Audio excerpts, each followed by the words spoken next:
Hello everybody and welcome to another episode of Naval Action. So I'm here in my Indiaman and it's gonna be ship review time. I'm only against a surprise because I'm lazy and it's easy and I like things easy. So anyways, we're going to do a review of the Indiaman, the largest trader in game currently, with a hold of 8,000, which is her main attraction. Anyways, so she is actually based on historical drawings. She's based on a Chapman design.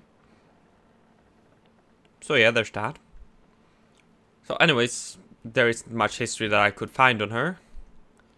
So let's go to... Of course, her real name isn't Indiaman. I can't recall her real name. But in-game she's called Indiaman. And she has 28 guns. And she... Oops. She has the largest cannon broadside of any trader in-game, as she is the largest trader ship. She has 28 guns, 18 pounders, 22 of them on the gun deck, and 6 9-pound cannons. Unlike all other traders, armed traders with broadside gun, which granted is only the traders know and gros ventre, she can't carry any carronades except on her stern, which unlike all the others except the trader's brig, she has 2 68-pound carronades, or I believe 2 9-pound cannons. I'm not sure. I'm most definitely sure on the carronades part though.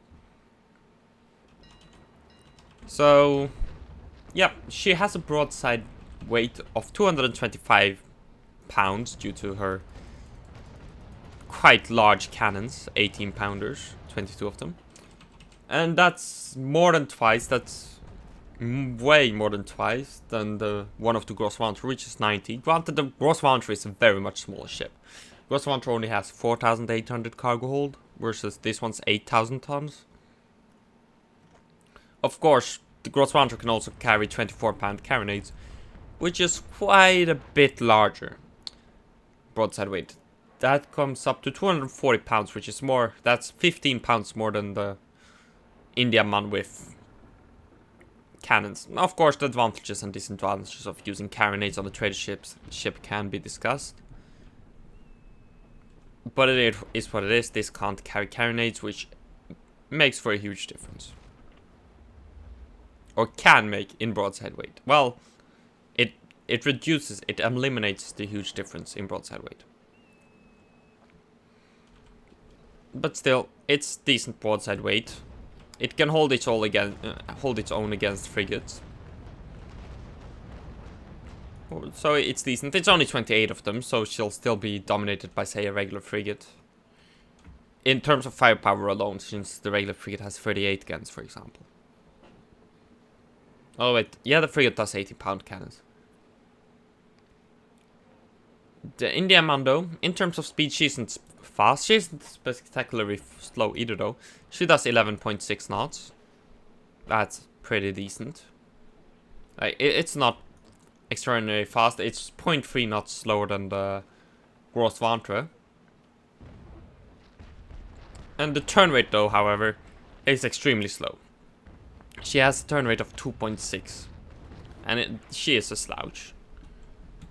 And of course, that easily gets beaten by all frigates. But then again, she's also quite large. She is the size of around what a 4th rate, like say 54 gunner would be. Something like that, 54, 56 gunner, 50 gunner. Would be about this size, I imagine. So she isn't a small ship. She's also a trader, so her hull is filled with trade goods, slowing her down. And yeah, the structure and armor on the Indiaman is also pretty good. She has side structure of 5,100. I'm not going to bother with front and rear. And the gros ventre has 3,800, so that's a difference of 2,000. No, not 2,000, 1,400. Excuse me for a moment. And the armor of the Indiaman is 62 centimeters versus the 51 centimeters of the gros ventre. So the Indiaman is most definitely more heavily armed, heavily armored. She can hold her own, and if you're in the convoy of gros or Indiamans, you can do a lot of damage to anyone attacking you.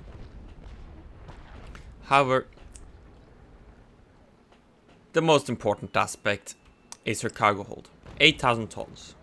That means for most trips, where a Grosswanderer would have to do 2 trips, for say, if you need to carry 8,000 tons, anything above 5,000 really, or 4,800 to be exact. The Indiaman can do it in 1 trip, where the Grosswanderer has to do it in 2 trips. So while the Grosswanderer is faster, this gives the Indiaman the advantage, because if you only take one trip, there's less risk, since you spend less time at sea, less time to get intercepted. However, if you do get intercepted, if you lose your entire hold, it's a much bigger loss if you've fully filled it to the brim than if you lose your entire hold fully filled to the brim in the other ship, the Grosswanderer. Also, just like the Grosswanderer, her large amount of crew allows you to easily load marines. Like, I have 125 men on marines. Granted, I also have extra hammock, as this ship has 380 crew on without any crew modifiers. But yeah, she has more than enough crew for all the guns and sailing if you don't have marines, so you could fit this for boarding with boarding mods for the unsuspecting. Of course, anyone that knows what they're doing will probably grape you down, but for all trader ships, personally at least, I always load marines, extra hammocks, some boarding mods, just so that I have a good defense for boarding, since I don't expect to win in a firefight, because chances are you won't. You can, I've done it before. There was once where I got hunted by 2 renomays in my little Grosswanderer, and with some help, some friends, we sank both Grosswanderers. Of course, one of the renomays managed to steal a bell pool, but anyways, he got away with that bell pool. But anyways, that's not related to the discussion. So yeah, also, I think this is a pretty ship, I have to say. In my opinion, this is the prettiest ship in game, beating even my beloved Indiaman. I think this is a pretty ship. Now I just want the 54 gun ship of the line. But either way, there is nothing spectacular about her except her massive 8,000 ton cargo hold.